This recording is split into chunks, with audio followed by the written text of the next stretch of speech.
કેમ છો મારા મિત્રો? સમાચાર સવારમાં આપનું સ્વાગત છે। વિડીયોમાં જોડાયેલા નવા દર્શકો ચેનલને સબસ્ક્રાઇબ કરી લો અને જૂના દર્શકો વિડીયોને લાઇક કરી દો। તો ચાલો જોઈએ આજના તાજા અને સૌથી મોટા સમાચાર। 4 સિસ્ટમ સક્રિય થતા ધોધમાર વરસાદની સંભાવના। હવામાન વિભાગે ગુજરાતમાં 3 ઓગસ્ટ સુધી વરસાદી માહોલ યથાવત રહેવાની આગાહી કરી છે। આવતીકાલે 30 જુલાઈથી વરસાદની તીવ્રતા વધવાની શક્યતા છે અને આગામી 5 દિવસ દરમિયાન અનેક વિસ્તારોમાં ગાજવીજ સાથે વરસાદ પડી શકે છે। હવામાન વિભાગના જણાવ્યા મુજબ બંગાળની ખાડીનું deep depression, monsoon trough, upper air cyclonic circulation અને વેસ્ટર્ન ડિસ્ટર્બન્સ સહિત 4 હવામાન સિસ્ટમ સક્રિય છે। અંબાલાલની ડરામણી આગાહી। હવામાન નિષ્ણાત અંબાલાલ પટેલના જણાવ્યા મુજબ ગુજરાતમાં આગામી દિવસોમાં વરસાદી માહોલ યથાવત રહેશે। આગામી 48 કલાકમાં અનેક વિસ્તારોમાં હળવાથી મધ્યમ વરસાદની શક્યતા છે। 30 જુલાઈથી 3 ઓગસ્ટ દરમિયાન રાજ્યમાં ભારેથી અતિભારે વરસાદ પડી શકે છે। કેટલાક વિસ્તારોમાં 8 થી 10 ઇંચ અને ક્યાંક 20 ઇંચ સુધી વરસાદની આગાહી છે। ખાસ કરીને 2 અને 3 ઓગસ્ટે ભારે વરસાદની શક્યતા છે। રાજ્યમાં સિઝનનો 54% વરસાદ પૂર્ણ। ગુજરાતના 141 તાલુકામાં 2 ઇંચ સુધીનો વરસાદ નોંધાતા સિઝનનો કુલ સરેરાશ વરસાદ 54% થયો છે। દાહોદના લીમખેડામાં સૌથી વધુ 2 ઇંચ વરસાદ પડ્યો હતો। અમદાવાદ, ખેડા, પાલનપુર સહિતના વિસ્તારોમાં પણ 1 થી 1.75 ઇંચ વરસાદ નોંધાયો હતો। હવામાન વિભાગે આગામી 1 સપ્તાહ સુધી રાજ્યમાં મધ્યમથી ભારે વરસાદની આગાહી કરી છે। દક્ષિણ અને મધ્ય ગુજરાતમાં વરસાદનો ખતરો રહેશે। સ્કૂલોની દાદાગીરી હવે નહીં ચાલે। ગુજરાત સરકારે પ્રાથમિક શાળાઓ માટે એક અત્યંત મહત્વપૂર્ણ આદેશ જાહેર કર્યો છે। ધોરણ 1માં બાળકને પ્રવેશ આપવા માટે હવે બાલવાટિકા કે પ્રી સ્કૂલનું સર્ટિફિકેટ ફરજિયાત નથી। આરટીઈ એક્ટ અનુસાર સર્ટિફિકેટના અભાવે કોઈપણ શાળા પ્રવેશ અટકાવી શકશે નહીં। બાળકની ઉંમર અને જન્મનું પ્રમાણપત્ર જ પ્રવેશ માટે મુખ્ય આધાર રહેશે। આ નિયમનો અનાદર કરનાર શાળાઓ સામે કાર્યવાહી કરવામાં આવશે। ગુજરાતને વરસાદથી 10,000 કરોડથી વધુના નુકસાનનો અંદાજ। ગુજરાતમાં ભારે વરસાદ અને પૂરની સ્થિતિને કારણે રાજ્યને 10,000 કરોડથી વધુનું આર્થિક નુકસાન થયું હોવાનો અંદાજ છે। વરસાદ બાદ વિવિધ વિભાગો દ્વારા રોડ, પુલ, વીજ લાઇન, સરકારી મિલકતો અને ખેતીને થયેલા નુકસાનનો સર્વે હાથ ધરાયો છે। અંતિમ રિપોર્ટ તૈયાર થયા બાદ રાજ્ય સરકાર કેન્દ્રને વિશેષ નાણાકીય સહાય માટે મેમોરેન્ડમ મોકલશે। કેન્દ્રની ટીમ અસરગ્રસ્ત વિસ્તારોની મુલાકાત લઈ નુકસાનનું મૂલ્યાંકન કરશે। હવે એનર્જી ડ્રિંક નામ નહીં વપરાય। FSSAI એ રેડબુલ, સ્ટિંગ અને મોન્સ્ટર જેવા ડ્રિંક્સ માટે એનર્જી ડ્રિંક શબ્દ વાપરવા પર રોક લગાવી છે। નિયામકે જણાવ્યું કે તરત તાજગી કે તાકાત મળવાના દાવા ભ્રામક છે। ભારતમાં આવી ડ્રિંક્સ માટે કોઈ ધોરણો નક્કી નથી।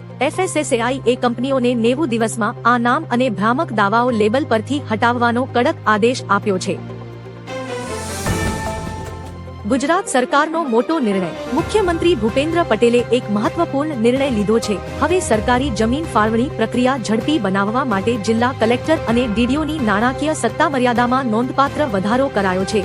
આ નિર્ણયથી અરજદારોને ગાંધીનગર સુધીના વારંવારના ધક્કામાંથી મોટી મુક્તિ મળશે। પરિણામે સ્થાનિક કક્ષાએ જ ઝડપી નિર્ણયો લેવાતા ઔદ્યોગિક, ઇન્ફ્રાસ્ટ્રક્ચર અને ગ્રામીણ વિકાસને વેગ મળશે।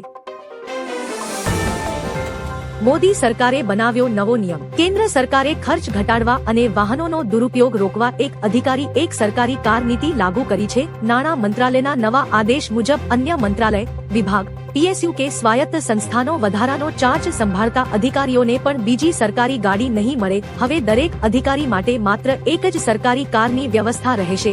સરકારે આ નિયમનું કડક પાલન કરવા અને નકામા વાહનો સુરક્ષિત રાખવા સૂચના આપી છે। અમદાવાદમાં આવાસના મકાન ભાડે આપશો તો ઘર જપ્ત થશે। અમદાવાદમાં સરકારી યોજના હેઠળ ફાળવાયેલા આવાસને 7 વર્ષ સુધી ભાડે આપી શકાતા નથી। નિયમનો ભંગ કરનાર સામે તંત્ર કડક કાર્યવાહી કરશે। પ્રથમ વખત પકડાય તો 50,000 દંડ અને 90 દિવસ માટે મકાન સીલ કરાશે। બીજી વખત 1 લાખ દંડ સાથે ફરી 90 દિવસ સીલ કરાશે। ત્રીજી વખત નિયમ ભંગ થતા પોલીસ ફરિયાદ નોંધાશે અને મકાનના દસ્તાવેજો રદ કરવાની કાર્યવાહી કરવામાં આવશે। સીડબ્લ્યુજીમાં શર્મિલાએ ગોલ્ડ જીતી રચ્યો ઇતિહાસ। ભારતની શર્મિલા ધનખડે ઇતિહાસ રચતા કોમનવેલ્થ ગેમ્સમાં દેશ માટે પહેલો પેરા એથ્લેટિક્સ ગોલ્ડ મેડલ જીતી લીધો છે। તેણે ગ્લાસ્ગો ખાતે મહિલાઓની શોર્ટ પુટ F57 સ્પર્ધામાં 9.81 મીટરનો સિઝનનો સર્વશ્રેષ્ઠ થ્રો કર્યો હતો, જેની સાથે કોમનવેલ્થમાં ભારતનો પેરા એથ્લેટિક્સમાં મેડલ માટેનો 20 વર્ષનો લાંબો ઇંતેજાર પણ પૂરો થયો છે, જ્યારે ભારતની જ શિલ્પા શાયલાએ શોર્ટ પુટમાં બ્રોન્ઝ મેડલ પોતાના નામે કર્યો છે।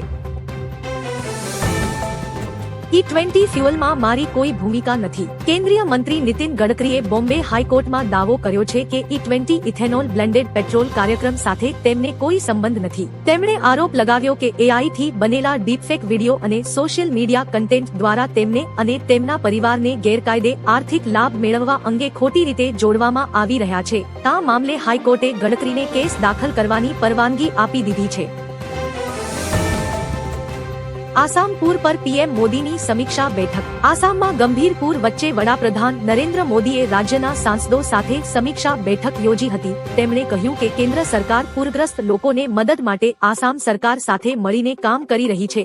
દરમિયાન રાયજોર દળ સિવાયના તમામ ધારાસભ્યોએ પૂરપીડિતોના રાહત અને પુનર્વસન માટે પોતાનો 1 મહિનાનો પગાર દાન કરવાની જાહેરાત કરી છે। વિધાનસભા સચિવાલયના કર્મચારીઓ પણ 1 દિવસનો પગાર આપશે। રંગીન પાપડ પર પ્રતિબંધ। તમિલનાડુ સરકારે રંગીન પાપડ અને ફ્રાઈંગ્સના વેચાણ પર હવે સંપૂર્ણ પ્રતિબંધ મૂકી દીધો છે।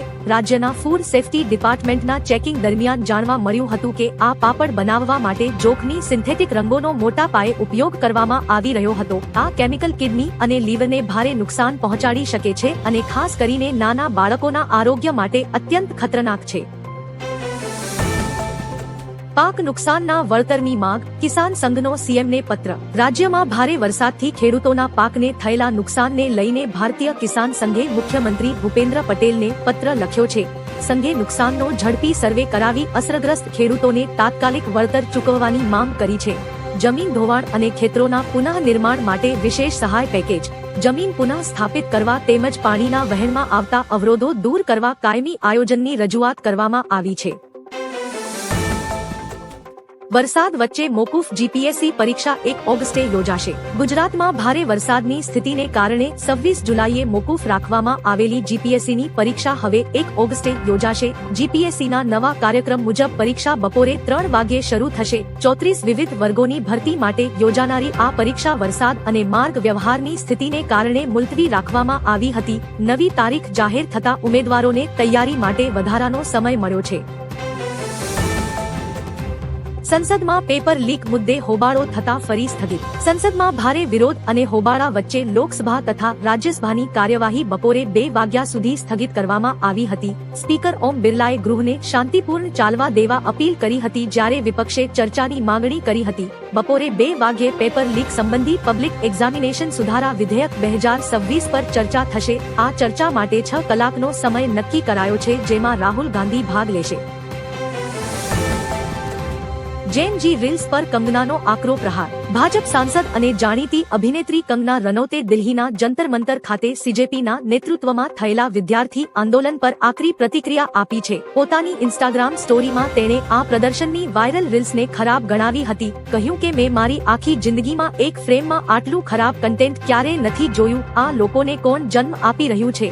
આવો ઉછેર કોણ આપે છે? પ્રદર્શનની આ રીલ્સ જોઈને ઉલટી થાય છે।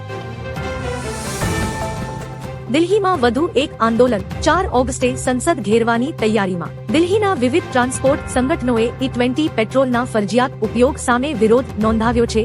સંગઠનોએ 4 ઓગસ્ટે સંસદ ભવન તરફ માર્ચ યોજવાની જાહેરાત કરી છે। તેમનો આક્ષેપ છે કે E20 ઇંધણના કારણે વાહનોમાં એન્જિનની સમસ્યા અને માઇલેજ ઘટવાની ફરિયાદો વધી રહી છે। ટ્રાન્સપોર્ટ સંગઠનોની માંગ છે કે સરકાર સામાન્ય પેટ્રોલ અને E20 વચ્ચે પસંદગીનો વિકલ્પ આપે।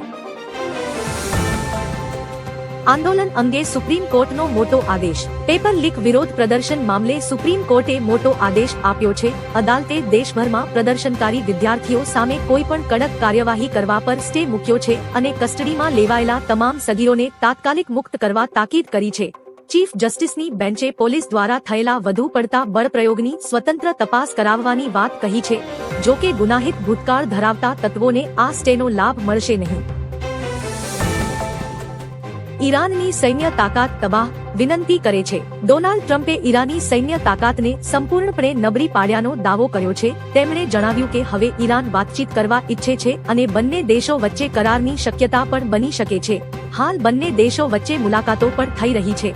રશિયા દ્વારા ઈરાનને સેટેલાઇટ મદદ આપવાના દાવા અંગે ટ્રમ્પે ઉમેર્યું કે તેઓ તેની તપાસ કરશે, પરંતુ જો એવું થયું હોય તો પણ તેની કોઈ ખાસ અસર પડી નથી.